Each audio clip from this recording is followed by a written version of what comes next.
This is code.org. Let's see what we're doing. Float. Look at the float property inside your IMG rule set. Now, students, when you hear rule set, do not go, well, here's the HTML file, right? And here's the IMG, right? The IMG element, the image element. But they said rule set. The rule set is only CSS, right? Rule sets are the thing that impact the HTML. So this is what creates our image or adds it to the page, but it's not what gives it this good styling or weird styling, whatever you think.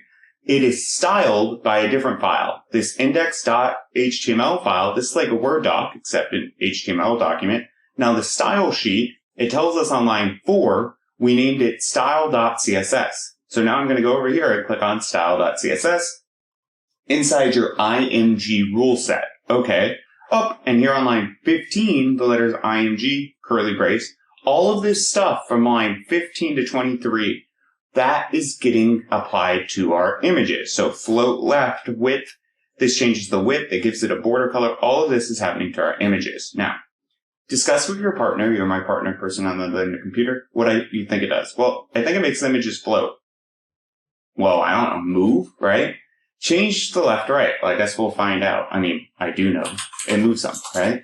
So floating an image is just telling the computer where you would like it. Cool.